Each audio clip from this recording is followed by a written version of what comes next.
reminded that if you hire clowns, you get a circus. But no one should be laughing, because there are real consequences for yesterday's chaotic liberal clown show. These are the consequences. The deficit is 50% higher than we were promised. Our dollar has plunged below 70 cents American for the first time in ages, which means more expensive fuel, food, clothing, and materials for things like automobiles. It means our people will be poorer and the dollars they work so hard to earn are worth less. I don't want to interrupt the mood or anything, but does that sound a little bit like Optimus Prime? I'm just putting that out there. If you kind of close your eyes or maybe look away and just listen, it sounds a little bit like some Autobots. I don't know if he's got a more bass in the microphone or what's going on, but I'm here for it. I like it. The real consequences of yesterday's Canadians clown show roll out are playing out in tragedies right across this country. But before we talk about those tragedies, let's talk about this incredible, ridiculous, embarrassing Liberal Day on Parliament Hill. Let's capture the story here for a second. The world markets were watching to find out the size of our deficit. Remember, Chrystia Freeland, after helping Justin Trudeau double the national debt, add more debt than all prior prime ministers combined, said, we can't go beyond the $40 billion guardrail, or else we'll go off the cliff. But throughout the year, with the prompting of Carbon Tax Carney, Trudeau's #1 economic advisor, he kept pushing his finance minister further and further leftward. More spending for this or that political gimmick, costly political gimmick, if I can use the words of Ms. Freeland. Again and again, he grabbed the wheel of the financial bus and jerked it to the left with the enthusiastic encouragement of Carbon Tax Carney. And as we were approaching the fall update, he grabbed the wheel entirely, jerked it to the left, smashed the bus through the guardrail and off the cliff. And then he thought he would blame Chrystia Freeland for it all and put in Carbon Tax Carney. They had a deal that he would take Chrystia Freeland's job. Well, when Carney saw how bad it all looked, he said, I no longer want the job. So just blame Chrystia Freeland and make her wear it all. Some feminist. The same week as Trudeau was insulting Americans for not electing a woman president, he was busy throwing his own woman deputy prime minister under the bus to replace her with a man. You can't make this stuff up. And then that man said, I don't want the job anymore. So the published order of precedent that the cabinet of the government of Canada had decided on was that the job would go to the industry minister, François-Philippe Champagne. He immediately resigned. for 5 minutes. Faster than you could even report that he had the job. The next person in the order of precedent was Randy Boissonnault. Remember the two Randys. The Randy who claimed that he wasn't the other Randy in order to cover up the fact that he was trying to take public money for his company while he was still a minister. The man who claimed wrongly Indigenous status and had to resign in scandal. Well, he was temporarily the finance minister yesterday as well. And then we realized he couldn't have the job, so they gave it to Dominic LeBlanc. So yesterday we had 4 ministers of finance. On the day they were introducing this $62 billion deficit. Global markets took note, and the dollar plunged below 70 cents US. The lowest it's been in ages. Since 1988. Never once got that low under Stephen Harper. What does that mean? It means your dollar buys less fuel, food, clothing, and other internationally priced commodities all automatically become more expensive for Canadians. The dollars that our people work so hard to earn, that our pensioners contributed to their plans so much so that they could use, are worth less because of the chaos and clown show of Justin Trudeau and the NDP Liberals. And then there is the NDP. Yesterday, Jagmeet Singh had the audacity to claim that he thinks Trudeau should resign after Singh voted just last week to keep Trudeau in power.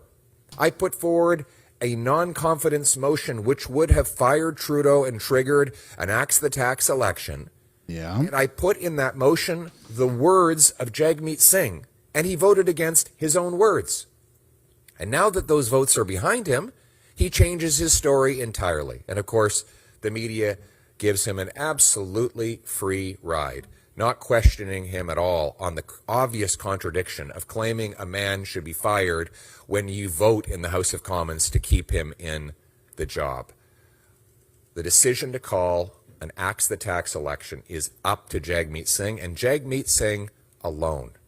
He has got to end his hypocrisy and stop selling out the people and put his votes where his words are, to trigger an election, to join with me in signaling non-confidence to bring down this government as soon as legally possible, using any means legally possible. And Jagmeet Singh, Justin Trudeau, Chrystia Freeland, Mark Carney, all the days of their lives, the dramas about their jobs, their pensions, their titles, their interpersonal squabbles. It's all very entertaining if it weren't so tragic, because there are real dramas out there that matter. There are the dramas of the people who wake up in the morning to find their car is missing because it has been stolen due to catch and release bail. Yep. There's the drama of the mother burying her face in her hands because her child has become one of the 47,000 who have died of drug overdoses since Trudeau liberalized hard drugs. There is the drama of refugee camps opening up in Nepean, in Ottawa, that look like something out of a third world country. There is the drama of the 1,400 homeless encampments that these socialist policies have caused through high taxes, through blocking our resource projects, and through preventing homes from being built. There is the drama of the 39-year-old woman desperate to have kids, but unable to buy a home in which to raise them, her biological clock running out. There is the drama of the worker at the Labatt Brewery who told me that he is ashamed when he talks to his kids because he never sees them due to the 3 jobs he has to work just so that he can pay the rent. There's the drama of mothers and fathers sitting down with their kids saying, you cannot play hockey this year because our food, our energy prices have gone up. And there is the national humiliation of the President of the United States laughing at our weak, pathetic Prime Minister. What an embarrassment to all Canadians. Canadians are good, proud, decent people. We as a country were admired in this world before Justin Trudeau and the NDP Liberal government. That's right. People came from around the world to call this place home because they knew there was no better place. They were handed a flag when they got a citizenship and told, congratulations, you live in the best place on earth. You've just won the lottery of life.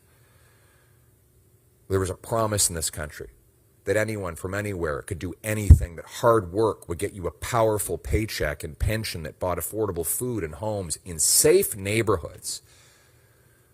That promise is broken. But the good news is we're going to bring home that promise. We need to trigger an axe the tax election as soon as possible so that we can elect a common sense conservative government that will axe the tax, build the homes, fix the budget, and stop the crime. But more than that, a government that will bring our people together, unite all of us, Liberals, Conservatives, New Democrats, the people of this country, the common people around our common values, our common sense, our common history, and our common optimistic future. Most of all, We need a leader with the brains and backbone, the strength and smarts to stand up for us on the world stage, to face down the threats of tariffs and the leaders around the world and make our country proud again. In essence, we need to make Canada strong and free. Canada first, Canada last, Canada always. Let's bring it home. Thank you. We'll now take questions from the floor. Man, he is good at that. Holy smokes. English. Rami Botros, Oxygen Media. Thank you, Mr. Poilievre, for being the first and last line of defense for the Canadians after the failure of Trudeau's government to provide proper living for his citizens, as well also Mr. Sigmead, that he always worked for himself and never accept your call for no confidence vote. January 20th is a scary date for the Canadians because of the tariff that Mr. President Trump will impose on the exports of Canada. What are the most dangerous impact economically and politically on Canada? As we see, there is no clear plan how to face this 25% tariff. Thank you. Look, we sell more than twice as much to the Americans than we sell to the rest of the world combined.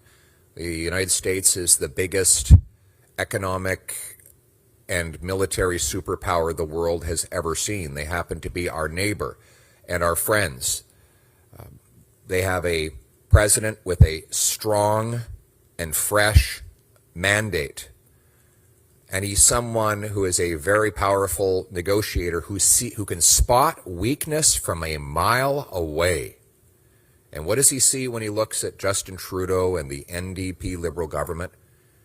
He sees a ridiculous clown show of chaos, and that screams weakness. President Trump has made it clear that he wants our jobs and our money. Justin Trudeau's chaotic clown show will only help him get it. We need a strong leader who will negotiate with backbone and brains, who will slash taxes, bureaucracy, and red tape to unleash free enterprise here in Canada so that our workers and our entrepreneurs can bring home the hundreds of billions of dollars that Trudeau's socialist policies have driven south. We need to rebuild our military, reinforce our borders, and negotiate a deal with President Trump that is good for both our peoples, that makes both Canadians and Americans stronger, richer, and more secure. And only the common sense conservatives have the strength and smarts to put Canada first. Thank you. Next question. Hey, Pierre, this is Shubiam with Y Media. Thank you. I'm sure you also saw Trump's tweet yesterday regarding Chrystia Freeland, calling her totally toxic and she will not be missed. Could I please get your thoughts on that? Yeah, yesterday's post by President Trump just shows that Justin Trudeau and his chaotic clown show makes Canada weak. Trudeau's lost control of everything, lost control of borders, lost control of immigration, lost control of spending, inflation, and debt. And Canadians are paying the price for this chaotic NDP Liberal clown show. Everyone is laughing. All around the world, Trudeau and the NDP Liberals are seen as ridiculous. The price, though, is in smaller paychecks, higher costs, fewer jobs, more crime, chaos, drugs, and danger. But the good news is that Canadians can elect a common-sense conservative government with a leader who has the brains and backbone to face President Trump, who has a plan to unleash the productive forces of our workers and entrepreneurs to bring home our money and defend our economy, and to take back control of our borders, immigration, spending, and everything else so that we can put Canada first. Thank you. Next question. Ethel Musa with CBC News. And Mr. Poilievre, if you could also answer this question in French as well as English. The government is coming out with a $1.3 billion plan to address border security. Do you think that's enough to stop Trump's tariffs? And if it was up to you, how much specifically would you spend on border security? What number would you put on it? Well, you ask a classically CBC question, which is how much money can you spend on a problem? That's a good answer. Well, that's the wrong question. That's exactly the question Trudeau has been asking for 9 years. It's the reason he's doubled our debt while making everything worse. So, for example, he spent $80 billion on housing affordability. Well, how'd that work? He doubled housing costs. He spent $60 million on his gun confiscation. 0 guns. He spent millions on a school food program that hasn't served a single solitary meal. So we should not judge a program based on how expensive we can make it. We should judge it by what it can do. How many helicopters? How many drones? How many boots on the ground? That's the question I will be asking when I'm Prime Minister. And how do we deliver it for the lowest possible price to taxpayers? Wouldn't it be nice if we had a Prime Minister who said, we secured the borders, we put more boots on the ground, we stopped tons and tons of fentanyl from traveling back and forth, we arrested the terrorists, we shut down the organized crime, we reduced gun crime, and by the way, we did it with less tax dollars.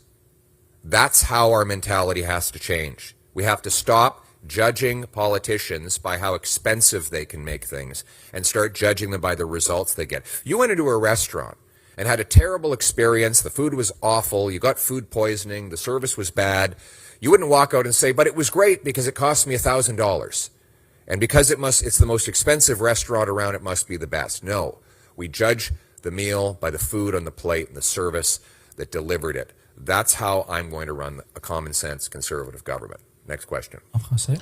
What a phenomenal response. What a phenomenal response. This guy is built for the job, I'll tell you. Well, I need to become Prime Minister so that I can stand up for our country, put Canada first.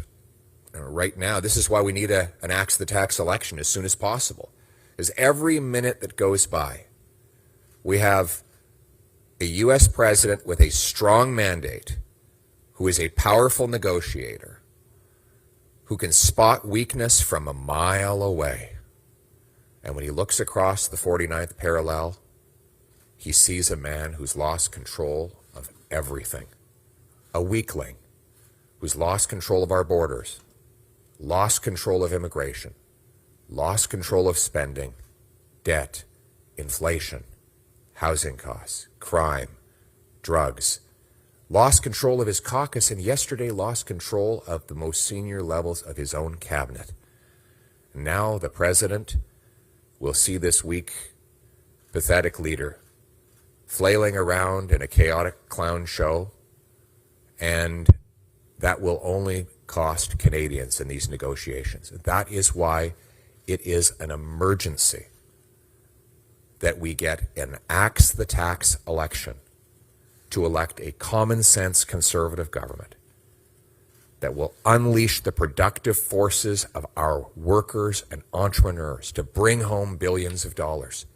That with a strong, smart leader who has the brains and backbones to face Trump across the negotiating table, with a plan to take back control of our borders, our immigration, our spending, our future. And that's what common sense conservatives will do when I put Canada first. Next question, and this will be the final question. I feel like I could listen to his answers and speeches for a long time. This will be the final question. On n'a pas eu une question en français. Okay, my name. I guess we're battling over it. I'm going to tape this because I've never had that happen before. Attends, est-ce qu'on aura une I thought this question? was a news conference. Yeah. You can tape it all you want. Or just a quick question. Did we get any in French yet? We need some French questions. I want to repeat that in English. The question was about the NDP Liberals right before the election, putting in a new face to try and trick Canadians into electing them for a fourth time. This is the height of hypocrisy. All these Liberal MPs are hypocrites. You know, they said that they supported Trudeau. They voted to help him double the debt, double housing costs, double gun crime by releasing criminals onto the street, double food bank use with carbon taxes. They voted to quadruple the carbon tax 60 to 61 cents a litre over the next 5 years. They all did that with the support of Carbon Tax Carney, who is currently the personal economic advisor to Justin Trudeau. So for them to suddenly just change the face and try to pretend that they weren't around the last 9 years is a total fraud. If you want a change from the disastrous, costly, wasteful 9 years of the last NDP Liberal government, you have only one choice. It's the common sense Conservatives who will axe the tax, build the homes, fix the budget, stop the crime, who will take back control of immigration, the borders, and spending, inflation, and debt. A common sense Conservative government to put Canada first. Now let's bring it home.